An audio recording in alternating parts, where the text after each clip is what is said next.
अस्सलाम वालेकुम दोस्तों बहुत सारे फ्रेंड्स ने क्वेश्चन किया था कि जो मर्दाना कमज़ोरी है उसमें वेनस लीक का क्या रोल है। तो आज जो वीडियो है मैं वेनस लीक के ऊपर बनाना चाहता हूँ।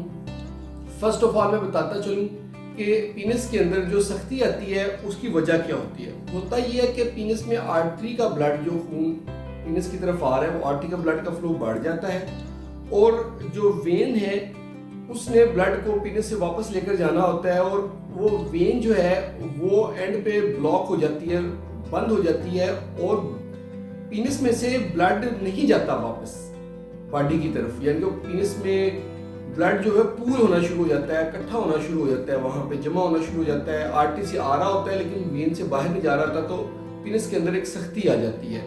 तो अगर ये जो वेन है जिसने ब्लड को रोका हुआ है, अगर ये लीक करना शुरू कर दे, अगर ब्लड बॉडी में भेजना शुरू कर दे सख्ती के दौरान, तो इसको हम वेनस लीक कहते हैं कि वेनस लीक की वजह से मर्दाना कमजोरी लाक हो गई है। तो ये था सिंपल अल्फाज में कि वेनस लीक होता क्या है।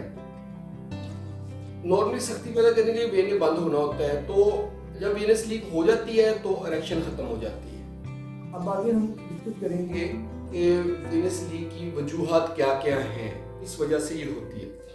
एक तो दोस्तों ये कॉन्जेनिटल होती है, यानी कि पैदाइशी होती है। कोई शख्स जो है वो पैदा ही वेनस लीक के साथ हुआ है और होता ये है कि इसमें सिर्फ अकेली वेनस लीक नहीं होगी, इसकी बॉडी में और भी बहुत सारी जगह पर आर्टरीज और वेन्स की मेल फॉर्मेशन होगी, यानी कि खून की शरियानों और वृद्धों का दोनों के नुक्स होंगे कहीं ना कहीं।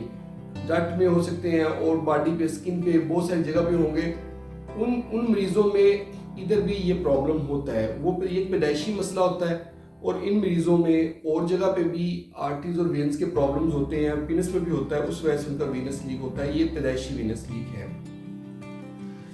इसके अलावा जो है आर्टरी इनसफिशिएंसी, यानी कि अगर किसी पेशेंट की जो आर्टरी से ब्लड आ रहा है वो किसी वजह से उसमें प्रॉब्लम है, वो प्रॉपर ब्लड नहीं आ रहा, एक ब्लड कम मिकदार में आ रहा है तो कूलिंग प्रॉपर नहीं होती तो वेन लीक करना शुरू कर देती है, ये भी एक वजह होती है। तो दोस्तों आर्टरीज में ब्लड क्यों प्रॉपर नहीं आ रहा, इसकी एक तो वजह हो सकती है कि आर्टरीज के अंदर एथेरोस्क्लेरोसिस जो लोथड़े बन जाते हैं, आर्टरी बंद हो जाती है शुगर की वजह से, ब्लड प्रेशर की वजह से, इन बीमारी से, कोलेस्ट्रॉल ज्यादा होने की वजह से जो आर्टरीज बंद होती हैं तो आर्टरीज में ब्लड नहीं आ रहा और आगे वेन्स पूरी तरह पूलिंग नहीं होती, वेन्स लीक करना शुरू कर देती हैं।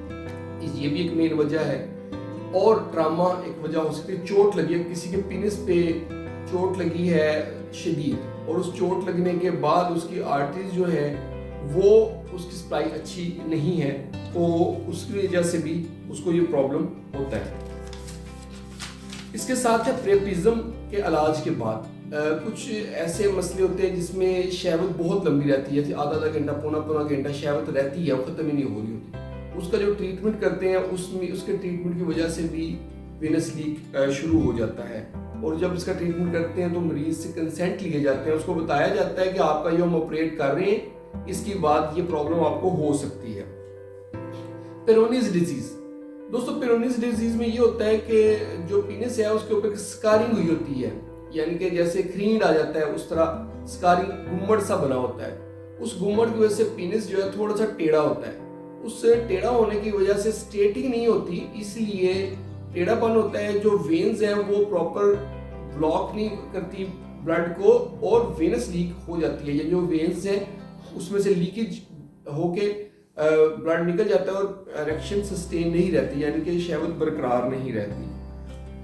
बाकी नफ्सियाती वजूहात भी होती हैं, यानी कि स्ट्रेस है, सीवियर एंजाइटी है, यानी कि स्ट्रेस जब बंदे को पड़ता है तो जो सिस्टम हमारा न्यूरोलॉजिकल सिस्टम है, पैरासिम्पैथेटिक और सिंपैथेटिक सिस्टम है, ये शहवत को कंट्रोल करने के लिए होता है। यानी कि जो पैरासिम्पैथेटिक सिस्टम है, नर्व सिस्टम ब्रेन के साथ कनेक्टेड है, उसने शहवत को मेंटेन रखना होता है ना। तो अब होता ये है कि जब बंदे को स्ट्रेस या एंजाइटी होती है तो नर्व सिस्टम ये वाला जो है ये प्रॉपर काम नहीं करता और वेन्स को ये लीक कर देता है और वेन लीक हो जाती है तो पीनस के अंदर ब्लड नहीं रहता तो इरेक्शन नहीं रहती। इसके अलावा ओबेसिटी और स्मोकिंग भी एक बहुत बड़ी वजह है वेनस लीक होने की।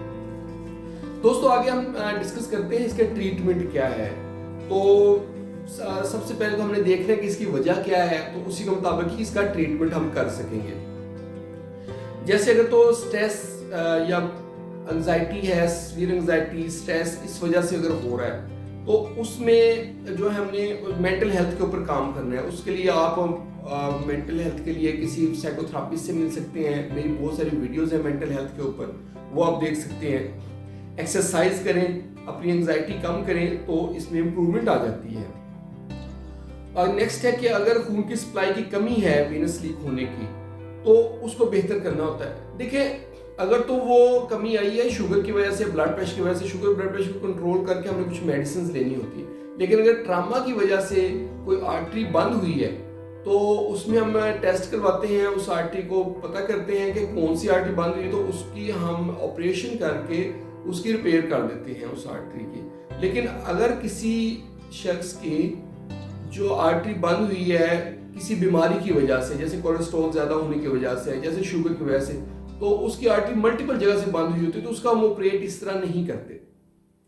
स्मोकिंग वालों के सिम्टम ये होता है कि बड़ी आर्टरी जो होती है उसके अंदर एथेरोस्क्लेरोसिस बन जाती है, तो उसमें हम ये कर सकते हैं कि एथेरोस्क्लेरोसिस कोई बड़ी आर्टरी जो पीछे है, पीछे से आ रही है, उसकी सप्लाई में मसला है, तो उसको हम एंजियोग्राफिकली यानी कि ऑपरेशन के बगैर ही एंजियोग्राफी करके तो उसके हम इसके लोथरे को निकाल देते हैं। इसके साथ सिल्डेनाफिल वगैरह, टेडेलाफिल, वेडेनाफिल, ये जो मेडिसिन है जिसमें वियाग्रा, सियालिस वगैरह है, उससे भी इसमें बेहतरी आ जाती है।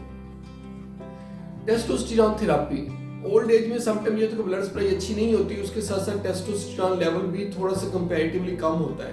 तो उन पेशेंट में अगर हम टेस्टोस्टेरोन के इंजेक्शंस लगाते हैं तो उनमें बेहतरी आ जाती है।